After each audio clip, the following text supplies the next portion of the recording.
Hi everyone, this is Zarid Hussain আৰু আজি এটা as usual interesting video আপোনালোকৰ মাজলৈ লৈ আহিছো আৰু আজি মই সঁচাকৈ সুখী কাৰণ মোৰ লগত আছে সত্ৰীয় কালচাৰ আৰু লোক গীতৰ বা লোক সংস্কৃতিৰ এজন গৱেষক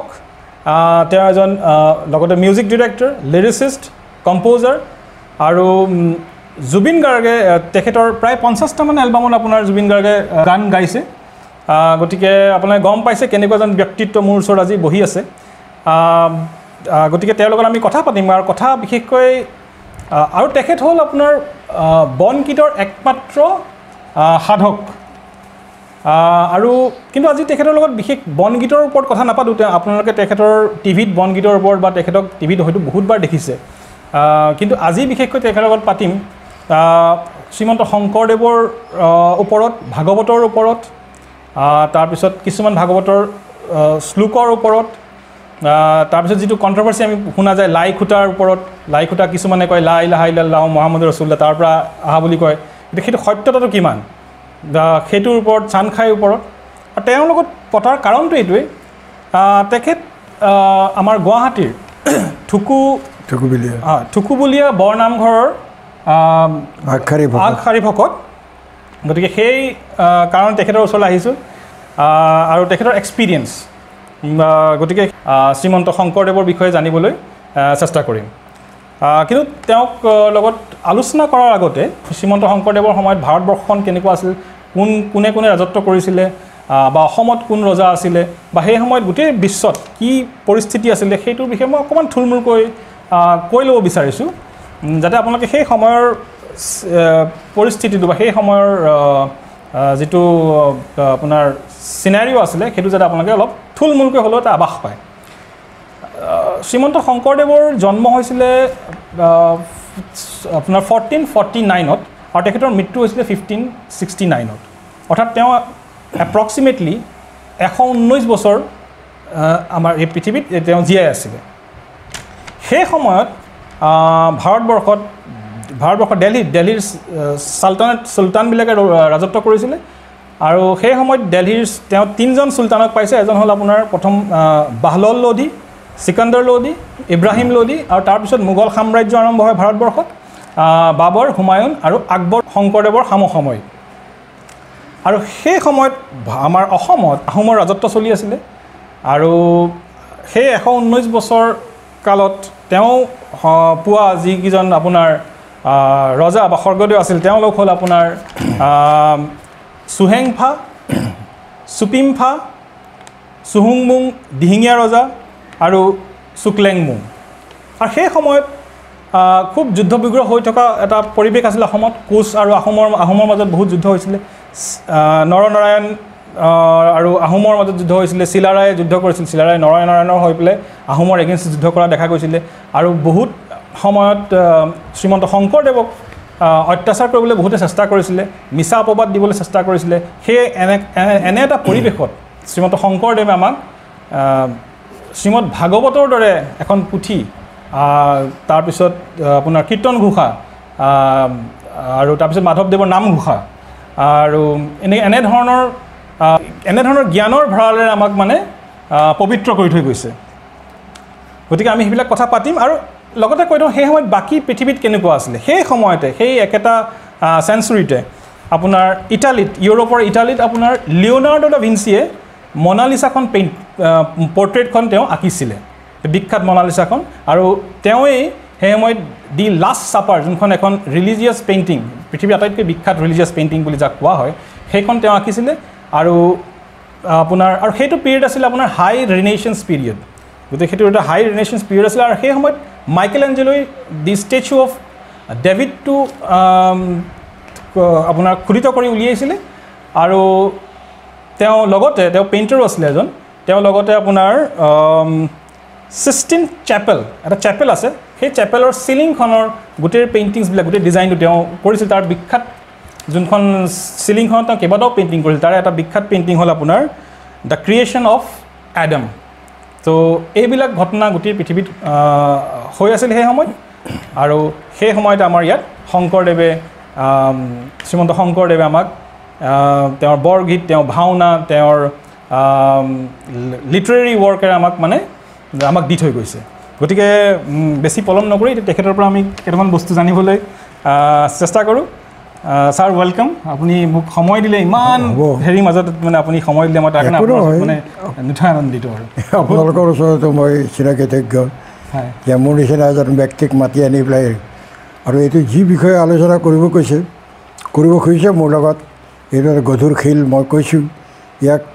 পৰিনমস্কাৰ আচলতে হ'ব লাগে তথাপিও আমি যদি এইবিলাক এতিয়াই যদি ভুল শুদ্ধখিনি ঠিক কৰি নাযাওঁ আৰু নৱপ্ৰজন্মৰ মাজত যদি এইখিনি শুদ্ধভাৱে প্ৰচাৰ কৰিব নোৱাৰোঁ তেতিয়াহ'লে শংকৰদেৱৰ যিটো ইমান ডাঙৰ প্ৰচেষ্টা এটা গোটেই অসমীয়া জাতিক একত্ৰিত কৰি থৈ যোৱাৰ এই প্ৰচেষ্টাটোৰ ওপৰত চেঁচা পানী ঢালাৰ নিচিনা হ'ব গতিকে আমি সময় থাকোঁতে এইখিনি কৰিব লাগিব আৰু মোৰ ক্ষুদ্ৰ জ্ঞানেৰে মই যিখিনি জানো সেইখিনিকে আপোনালোকৰ ওচৰত ক'বলৈ বিচাৰিছোঁ আৰু মই আগতে কৈছোঁ যে মই এজন বিজ্ঞ হেৰি নহয় এই শংকৰী মহাপুৰুষ নহয় বা নহয় গতিকে যিখিনি জানো গীতে মাতে যিখিনি কৰি আছোঁ তেওঁৰ প্ৰচাৰৰ কাৰণে সেইখিনিকে লৈ পেলাই যি বুজিলোঁ মোৰ জ্ঞানে যিখিনি ঢুকি পাইছে সেইখিনিকে মই ক'ম বুলি ভাবিছোঁ নিশ্চয় নিশ্চয় চ' চান খাই বা লাই খুটা বা অন্য প্ৰশ্ন বা কথাবিলাক জনাৰ আগতে মই এটা কথা সুধি থওঁ আমাৰ যিখন বৰ্তমান ভাগৱত আছে তাত দেখা পাইছোঁ যে ভাগৱতটো কেইবাজনো আপোনাৰ এডিট কৰিছে এই নৰ্মেলি যেতিয়া আমি দেখা পাওঁ কিবা ধৰ্মগ্ৰন্থ এখন ধৰি লওক পুৰাণৰ এক্সাম্পল দিছোঁ পুৰাণখন আৰবী ভাষাত লিখা হৈছিলে আৰু তাৰপিছত সেইখন ট্ৰেন্সলেট কৰা হৈছে কোনো তাক সম্পাদনা কৰা দেখা নাযায় পুৰাণখন আৰবীতে আছে খালি আমি ট্ৰেন্সলেট বেলেগ ভাষাত লিখা হৈছে কিন্তু শ্ৰীমদ ভাগৱতখন শ্ৰীমন্ত শংকৰদেৱৰ তাত আমি দেখা যাওঁ যে বেলেগ যেনেকৈ হৰিনাৰায়ণ দত্ত বৰুৱা হ'ল বা অন্য যিখিনিয়ে তেওঁৰ হেৰিখিনি লিখি থৈ গৈছে কিতাপ আগত আমাক দি থৈ গৈছে সেইখিনি সম্পাদনা কৰা দেখা পাওঁ তাত হ'ব লাগিছিল যে শ্ৰীমন্ত শংকৰদেৱৰ যিখন অৰিজিনেল ভাগৱত লিখন এখন ফটোষ্টেট কপি হ'ব লাগিছিল এডিশ্যন বা এডিটেড ভাৰ্জন কিয় হ'ল সম্পাদনা কিয় হ'ল এইটো এতিয়া আমাক ক'বলৈ গ'লে ইয়াতে চাওক তেতিয়াৰ ৰিজাৰ্ভেশ্যন ৰুলৰ যিটো কথা আমি কৈ আছোঁ এতিয়া হয় সংৰক্ষিত এই বস্তুটোৰ ওপৰত মানে বেছি গুৰুত্ব দিয়া হোৱা নাছিল কাৰণ যিখিনি ধৰ্ম বিষয়ে জানিছিল এই মানুহখিনিয়ে সেই পুথিখনৰ ওপৰত বেছি গুৰুত্ব দিছিল গতিকে তেওঁলোকে তেনেকৈ প্ৰিজাৰ্ভ কৰি থ'ব বিচাৰিছিল তাৰপিছতে যে জেনেৰেশ্যন যেতিয়া পাৰ হৈ আহি আছে আহি লগে লগে সেই পুথিখনৰ যিটো প্ৰভাৱ এই প্ৰভাৱটোৱে কি হৈছে অলপ বেলেগ ধৰণৰ মানে হেৰি হ'বলগীয়া হ'লগৈ নহ'লে তেতিয়া মানুহবিলাকে সেই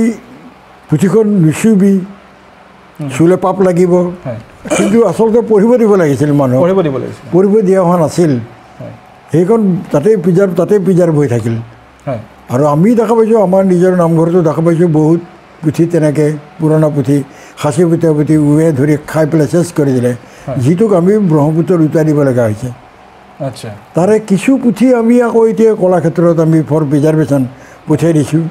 এইবিলাক সাঁচি পুতা পুথি ঠিক তেনেকুৱা ধৰণৰ এই যিটো অৰিজিনেল যিটো হেৰি এইটো ক'ত ভাগৱতখন এতিয়া ক'ত তেনেকৈ ৰখা হৈছে ক'ত আছে সেই কথাটো আমি এতিয়া বিচাৰিবৰ সময় আমাৰ হৈ গৈছে হয় নিশ্চয় গতিকে সেইটোৰ ওপৰত আমি গুৰুত্ব দিব লাগিব আৰু আপোনালোকে যিটো পদক্ষেপ লৈছে মই ভাবোঁ যে আপোনালোকে সেই হাত ধৰিব পাৰিবগৈ আৰু গুৰিটো ওলাব পাৰিব ভগৱানৰ ওচৰত মোৰ প্ৰাৰ্থনা আপোনালোকক শক্তি দিয়ক আৰু সেই নতুন যিটো আপোনাৰ প্ৰেৰণা এই প্ৰেৰণাই কি কৰিছে বিশ্বত শংকৰদেৱৰ যিটো ধৰ্ম প্ৰচাৰ তেওঁৰ যিটো ৰচিত যিখিনি বস্তু এইখিনি যাতে এতিয়াও প্ৰকাশ কৰিবলৈ বাকী থকা যিবিলাক জেগা আছে সেই ঠাইবিলাকলৈ যাওক আৰু তেওঁলোকে আদৰি সাদৰি লওক আৰু শুনিছোঁ দেশে বিদেশে তেওঁৰ বিষয়ে চৰ্চা হৈ আছে গৱেষণা কৰি আছে গতিকে সেইটো আমাৰ কাৰণে বিৰাট ভাল কথা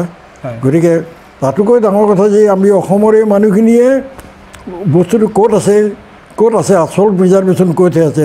সত্ৰতে হওক কোনোবা নামঘৰতে হওক এইখিনি বিচাৰ কৰাৰ সময় এতিয়া আহি পাইছে হয় হয় হয় নিশ্চয় নিশ্চয় আৰু আমাৰ এটা কথা আপুনি ভাবিছিলে যে আমাৰ ভাগৱতখন বেলেগ ভাষালৈ ট্ৰেন্সলেশ্যনটো হোৱা নাই বা অন্য ধৰ্মৰ বা বাইবেলখনকে লওক বেলেগ অসমীয়াটো বাইবেল পোৱা যায় পাঞ্জাবী ভাষাটো বাইবেলখন পোৱা যায় কিন্তু ভাগৱতখন এতিয়ালৈকে তেনেকৈ হোৱা নাই পপুলাৰ এতিয়া সেইটো কথাৰ কণ্ট্ৰভাৰ্চি লৈ আমাৰ আহিব আহিলে আমাৰ কথাটো হ'ল কি চাওক সেই কথাটো আজি আমি যেনেকৈ চিন্তা কৰিছিলোঁ তেনে শংকৰদেৱে কিন্তু তেনেকৈ চিন্তা কৰা নাছিল আচ্ছা যদি চিন্তা কৰিলেহেঁতেন তেতিয়া তেওঁলোকে চব সম্প্ৰদায়ৰ মানে যেনেকৈ ইংৰাজীত হওক উৰ্দুৰ মানুহ আমুক ধৰক এই গোটেই মানুহখিনি ওচৰত বহুৱাই লৈ তেওঁ এইটো অনুবাদ কৰাই ল'লেহেঁতেন কৰাই থৈ গ'লহেঁতেন এইটো কথা সেইটো কথা তেওঁ ভবা নাছিল যে কাৰণ কিয় সময়ো হোৱা নাছিল কাৰণ তেওঁ পুলিটো ৰুইছেহে তাৰে ফল ফুটকাৰ হ'বৰ কাৰণে তেওঁ যিখিনি দেখিব লাগিছিল সেইখিনি দেখি যোৱাও নাই হয়তো দেখিছিল জাক জমককৈ মানুহে আদৰি সাদৰি লৈছে সেইটোৱে হেৰি কৰিছিল যে প্ৰিজাৰ্ভেশ্যনৰ কাৰণে যে ওচৰতে আৰু এটা পুৰি ৰুব লাগে ৰুই পেলাই তেতিয়াই ডাঙৰ গছডালৰ ছাঁতে ডাঙৰ দীঘল হ'ব এই কথাটো তেনেকৈ চিন্তা কৰা দেখা হোৱা নাছিল গতিকে এতিয়া চাওক গতিকে আমি এটাই কথা চিন্তা কৰি আছোঁ সেইখন অনুবাদ কৰিবলৈ এতিয়াও সময় আছে গতিকে যদি অৰিজিনেলখন পোৱা যায় এতিয়াও আমি বিভিন্ন ভাষালৈ অনুবাদ কৰিবলৈ আমি অনুবাদ চেষ্টা কৰা পৰা যাব ইংৰাজী ভাষাটো কৰা হোৱা নাই ন আজিলৈকে এতিয়া তেনেকৈতো ক'তো শুনা হোৱা নাইকিয়া কিন্তু হিন্দীত কৰিব লাগে কাৰণ কিয় হিন্দীৰ যিখিনি হেৰি তাৰে ওম শান্তি পৰা আদি কৰি আমি তাতে দেখা পাওঁ যে মহাভাৰতৰ বিষয়ে কিছু কথা আলোচনা তাতে হয় যদি আলোচনা হৈছে তেতিয়াহ'লে নিশ্চয় হিন্দী ভাষাত তেওঁলোকৰ অনুবাদ কৰা হৈছে এইবিলাক গতিকে তেনেকৈ আছে হেৰিত আমি আপোনাৰ ভাগৱত শ্ৰীমদ ভাগৱতখনটো শংকৰদেৱে শ্ৰীমন্ত শংকৰদেৱ আপোনাৰ ভাগৱত পুৰাণৰে এডাপ্টেশ্যন হয় প্লাছ ব্ৰজাৱলী ভাষাত ট্ৰেন্সলেট কৰিছে গতিকে সংস্কৃততটো অৰিজিনেল পুৰাণখন আছে আছে আছে আছে কিন্তু সেইখন আকৌ হিন্দীলৈ ট্ৰেন্সলেটো হৈছে ভাগৱত পুৰাণখন ট্ৰেন্সলেট হিন্দীলৈও হৈছে ইংলিছলৈও হৈছে কিন্তু তেওঁ যেতিয়া ব্ৰজাৱলী ভাষালৈ সেই পুৰাণখন ট্ৰেন্সলেটো কৰিলে লগতে কিছুমান সাল সলনিও কৰিলে ঠিক আছে তাৰে কিছুমান শ্লোক মই আপোনাক সুধিম এতিয়া হেৰি তাৰ ওপৰত কথাও পাতিম তেখেতে যেনে কেইটামান ধৰি লওক জাতি জনজাতি সেই চাউথ ইণ্ডিয়াৰ ফালে বা নৰ্থ ইণ্ডিয়াৰ ফালে যিবিলাক জাতি জনজাতি পোৱা গৈছিলে তাৰ সলনি সেই সময়ত কণ্টেম্পৰেৰী অসমত তেতিয়া অসমত কোনবিলাক যিবিলাক জাতি জনজাতি আছিলে সেইবিলাকৰ নাম ভৰাই দিয়া হ'ল যেনে এটা শ্লোক হৈছে আপোনাৰ কিৰাত কছাৰী খাচী গাৰো মিৰি যৱন কংক গোৱাল অসম মলুক ধুবা যে তুৰুক কুমাৰ ম্লেছ চণ্ডাল এইটো আপোনাৰ দ্বিতীয়খন স্কন্ধৰ শ্লোক নাম্বাৰ 53 এইটো আছে গতিকে ইয়াত এই খাচী গাৰো মিৰি যৱন তুৰুক এইবিলাক জাতি জনগোষ্ঠী সোমোৱাই দিয়া হ'ল গতিকে এইখনৰ মানে গুৰুত্বটো সেইকাৰণে বিৰাট বেছি বাঢ়ি গ'ল মানে ইয়াৰ আমি অকল আধ্যাত্মই নহয় আমাৰ এই সময়ত জিঅ'গ্ৰাফিটো বা সেই সময়ত কেনেকুৱা মানুহ জাতি জনগোষ্ঠী ইয়াত আছিল সেইবিলাকো আমি গম পাব আৰম্ভ কৰিলোঁ তো সেইকাৰণে মই ভাবোঁ যে ইংৰাজী ভাষাত হ'বলৈ বহুত আগতে হ'ব লাগিছিল যাতে আমি বাহিৰৰ মানুহখিনিয়ে গম পাই যে এখন অকল মানে ফিলচফিকেল বুকেই নহয় ইয়াত আমি জিঅ'গ্ৰাফিৰ বস্তুও পাওঁ বা হয়তো সেই সময় ইকনমিটো বুজি পাম আমি যদি পঢ়ি যাওঁ গতিকে সেইকাৰণে মই ভাবোঁ যে এতিয়ালৈকে হৈ যাব লাগিছিল যদি হোৱা নাই এতিয়া আমি চিন্তা কৰিব লাগে বেলেগ ভাষালৈ আচ্ছা এইটো শ্লোক যেতিয়া মই আপোনাক সুধিছোঁ ইয়াতে আপোনাৰ বহুতে কয় ইয়াতে যে মুছলমান সম্প্ৰদায়ৰ কথাও আহিছে তো ইয়াতে মোৰ বোধহয় তুৰুক শব্দটোৰে সেইটো বুজাইছে নেকি আপোনাৰ এনেই মতামতটো কি আৰু এই বস্তুটো আপুনি এই শ্লোকটোৰ বিষয়ে আপুনি কি ক'ব এই শ্লোকৰ বিষয়ে মই এইটোকে ক'ব বিচাৰোঁ যে শংকৰদেৱে এই মানুহখিনিৰ নাম কিয় উচ্চাৰণ কৰি গ'ল উচ্চাৰণ কৰি গ'ল তেওঁলোকক লৈও আপোনালোকে অকলে আমি এটা সম্প্ৰদায় জীয়াই থাকিব নোৱাৰোঁ নিশ্চয় এখন সমাজ গঢ়িবলৈ তাত বহু সম্প্ৰদায়ৰ মানুহ থাকিব আৰু সেইখিনি বান্ধি দিবৰ কাৰণে এটাই বস্তু আছিল সেইটো ধৰ্ম নিশ্চয় বিভাজনটো ধৰ্মতে আহে গতিকে সেইকাৰণে কৈছোঁ তেখেতে এই মানুহবিলাকৰ নামখিনি তাতে সোমাই থৈ গ'ল যে এই মানুহখিনি যদিও হয় ভগৱানে তেওঁলোককো সৃষ্টি কৰিছে আমাক যেনেকৈ সৃষ্টি কৰিছে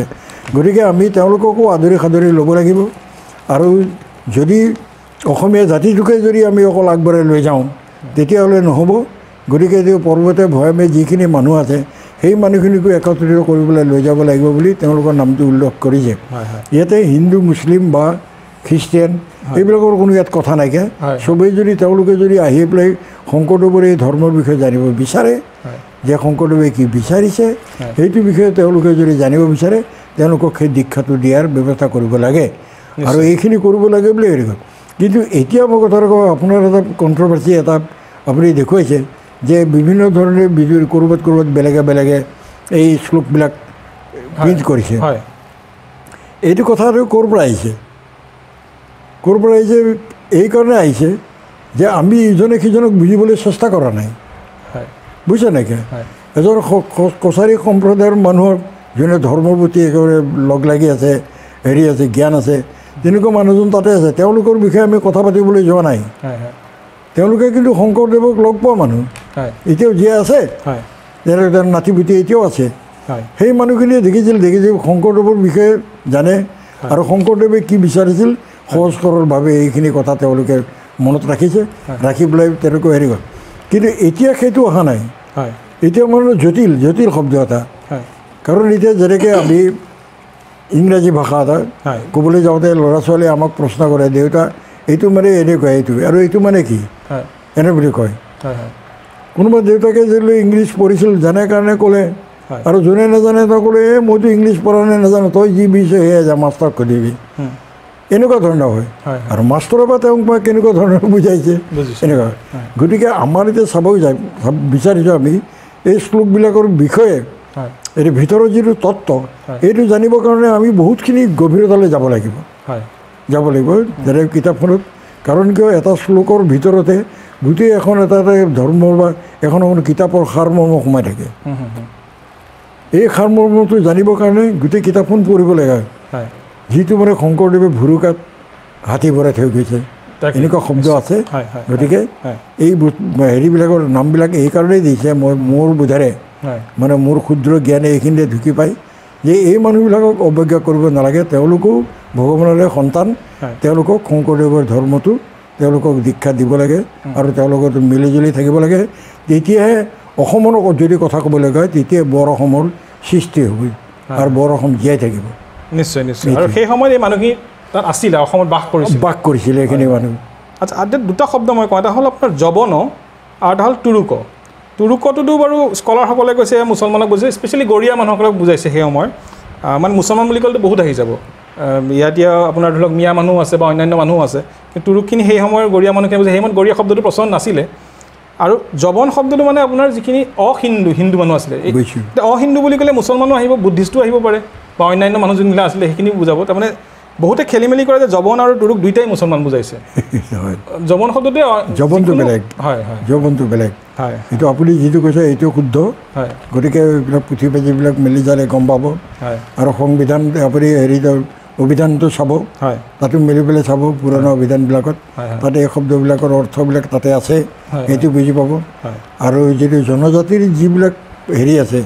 সেইবিলাকো আপুনি অধ্যয়ন কৰিব ক'লে তাতে এই বস্তুটো পাব। সেইটো নিশ্চয়। তো বাৰু সেইখিনি কথা খুব ভালদৰে বুজাই দিলে, ধন্যবাদ আপোনাক। এতিয়া আহিছোঁ আপোনাৰ চানখাই ইছ্যুটোলৈ। তো চানখাই কোন আছিলে? তেখেতৰ নাম প্ৰায় শুনা যায় একচুৱেলি, তেওঁৰ বিষয়ে কওঁ। এতিয়া আপোনালোকে জানে যে 17 বাৰ মানে মোগলৰ আক্ৰমণ হৈছিল অসমখন। তাৰ আগতো যুদ্ধ হৈছে আপোনাৰ হৈছে, কিন্তু এইকেইটা মানে লেখত ল'বলগীয়া আগৰ লাচিত বৰফুকনৰ পৰা আদি কৰি, নহয় জানো? সেইটো গতিকে আমাৰ কথাটো হ'ল কি যে সেই সম্প্ৰদায়বিলাক যিটো আহিছিল আৰু অসমৰ এটা নাম আছে যে আকৰ্ষণ বুলি পেলাই,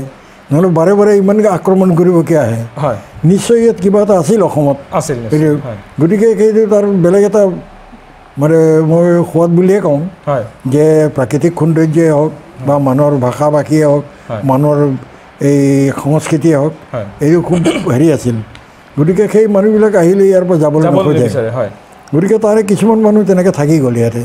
থাকি বেপাৰ বাণিজ্য কৰি আৰু মানুহখিনিৰ লগত একত্ৰিতভাৱে একেলগে এই এটা সম্প্ৰদায়ৰ মানুহৰ নিচিনা তেনেকৈ আছিল। থাকোঁতে তেনেকৈ আছিল, থকাৰ পিছত তাতো এটা কথা আছে। এতিয়া মই কথাটো কওঁ, মই অকল এখন সমাজত এনেই জীয়াই থাকিলে নহ'ব, মোৰো নামটো ৰাখি যাব লাগিব পৃথিৱীত। সেইকাৰণে মই কিবা এটা কৰিবলৈ মোৰ ইচ্ছা যাব। গতিকে তেতিয়াৰ দিনত কি হৈছে, কিছুমান মানুহে ভাল কাম কৰি নাম ৰাখিছে আৰু কিছুমানে বেয়া কাম কৰি নাম ৰাখি থাকিব বিচাৰে, এনেকুৱা। গতিকে এইজন মানুহ যেতিয়া তাৰ পৰা আহিছে, আহোঁতে ইয়াতে দেখা পালে যে এইখিনি যে সহজ সৰল মানুহ, এইখিনি মানুহক আমি কেনেকৈ বস কৰি ৰাখি পেলাই হেৰি কৰিব পাৰোঁ। আৰু সদায় দিনে আমাৰ যিটো এগেইনষ্ট পাৰ্টি, এইটো সদায় চেদেলি বেদেলি হৈ থকাটো বাহিৰৰ মানুহখিনিয়ে বিচাৰিছিল, এক হ'বলৈ নিদিয়ে। গতিকে তেওঁলোকেও এনেকুৱা বিচাৰিছিল যিখিনি মানুহ ইয়াতে আছিল। আৰু ব্যৱসায়বিলাক যেতিয়া হাত কৰিছে আৰু মানুহে তেওঁলোকৰ যিটো বস্তু সিহঁতে প্ৰডাক্ট কৰিছিল, এইটো মানুহে আদৰি সাদৰি লৈছে। আৰু গুৰুজনেও সেই বস্তুখিনি লৈছে যাতে তেতিয়া তেওঁলোকে এই যিখিনি অসমীয়া থলুৱা মানুহ এইখিনি মানুহৰ ওপৰত মানে আধিপত্য স্থাপন কৰিবলৈ ভিতৰে ভিতৰে বিচাৰি আছিল এই ধৰ্মৰ ফালৰ পৰা হওক বা বেপাৰৰ ফালৰ পৰাই হওক বা চব ঠিক কৰিব বিচাৰি ঘূৰি পেলাই এই আগবাঢ়ি যাওঁতে এনেকৈ যাওঁতে কিছুমানে কুকৰ্ম কৰিছে এইবিলাক আমি এতিয়া সেইবিলাক বিশ্লেষণ কৰিব নাযাওঁ কাৰণ কিয় শংকৰদেৱে যিহেতু তেওঁক আদৰি সাদৰি ল'লে কিন্তু শংকৰদেৱে আপুনি চাংখাই কথা কৈছে চাংখাই প্ৰথমতে শংকৰদেৱৰ এগেইনষ্টে আছিল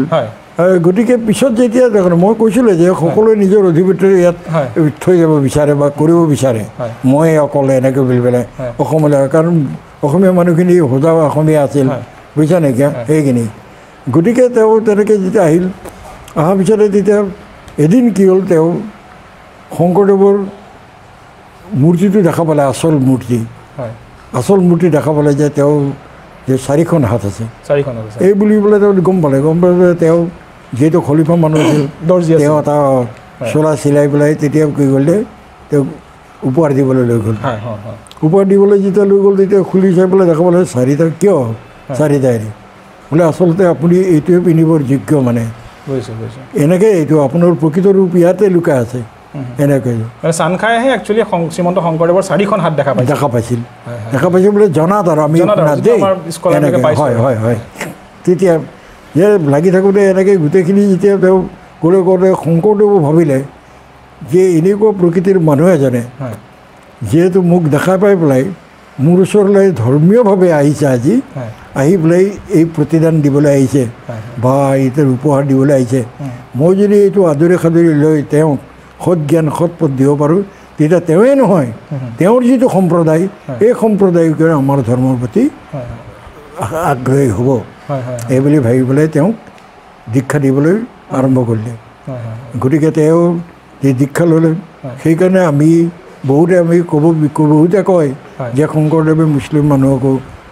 শৰণ ভজন দি গৈছে বুলি কয় আৰু সেইটো কথা সত্য আৰু এইটো তাৰ প্ৰমাণ পোৱা যায় চাংখাই এজন মুছলমান হৈ পেলাই হয় তেওঁৰ স্বভাৱ চৰিত্ৰ তেনেকৈ যদি প্ৰত্যেকজন মানে হেৰি মানুহ দুৰ্দান্ত মানুহক যদি তেওঁ লৈ আনিব পাৰিলেহেঁতেন বুজিছা নাইকিয়া আনি পেলাই যেনেকৈ হেৰি কৰিব পাৰে অসমীয়া জাতিৰ আৰু বহুত উন্নতি হ'লহেঁতেন গতিকে গোটেই অসমৰ যিখিনি মানুহ এইখিনি একত্ৰিত কৰিবলৈ তেওঁ যিটো একশৰণ ভাগৱত ধৰ্ম প্ৰচাৰ কৰি আছে তাতে আপোনালোকে পাবই যে এইটো কি কাৰণে কৰিবলৈ আছে একেবাৰে সহজ সৰল ধৰ্ম এইটো যিটো চাংখাই দেখি পেলাই আপ্লুত হৈছিল সেইটো কথা আৰে আমি ভাবি আছিলোঁ সিহঁতে আমাক হিংসা কৰে বেয়া পায় আমাৰ সম্প্ৰদায়ৰ মানুহবিলাক বেয়া পায় আৰে সিহঁতৰ দেখোন আমাক ভাল পায় ইমান মৰম চেনেহ আমুক দৰে গতিকে এটা কথাই ধৰ্মৰ এটাই পথ একেটা ৰাস্তাৰে আমি চব যাব লাগিবই যিহেতু হয় নহয় জন্ম মৃত্যু বিবাহ এইবিলাকৰ চব ভগৱানৰ হাততেই আমাৰো এদিন মৃত্যু হ'বই গতিকে এই শুদ্ধ ৰাস্তালৈ যাবলৈ হ'লে গুৰুজনে কৰে ভাগৱতত যে কোৰাণতো আছে চবেই লিখি থৈ গৈছে তেওঁলোকে কিন্তু এইখিনিতে মই এটা কথা কৈ যাওঁ এনেকৈ কথাটো মই কৈ থওঁ পিছত পাহৰি যাব পাৰোঁ এনেকৈ কোনো এজন ধৰ্মগুৰুৱে কেতিয়াও কোৱা নাই মই ঈশ্বৰ কোনো কোৱা নাই এইটো কিন্তু বিৰাট ডাঙৰ কথা ঈশ্বৰ শব্দটো তেওঁলোকে ব্যৱহাৰ কৰা নাই ময়ে ঈশ্বৰ ময়ে সৃজন কৰিছোঁ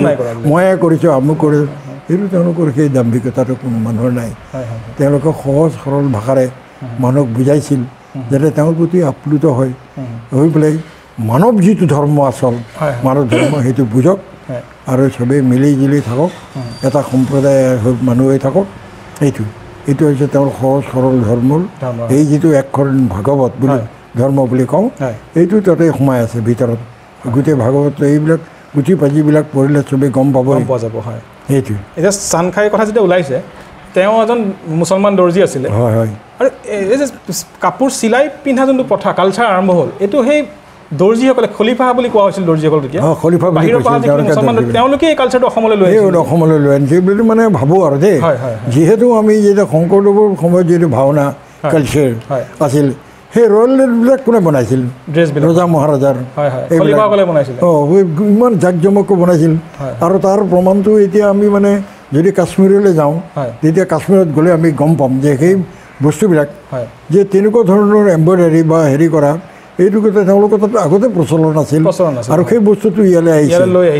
আহিছিল হেৰি গতিকে আমি ভাবোঁ যে সেই বস্তুবিলাক তেওঁলোকে আনিছিল গতিকে আনি পেলাই সেইটো হেৰি কৰা বুলি পেলাই আমাৰ বিশ্বাস সেইটো হয় হয় হয় যে আৰু সিহঁতৰ এইটো যিহেতু ব্যৱসায়ে আছিল প্ৰথমতে ব্যৱসায় নিচিনা আছিল ব্যৱসায় কৰিব আহিছিল আৰু গতিকে আমি ভাবোঁ যে তেওঁলোকৰ যিটো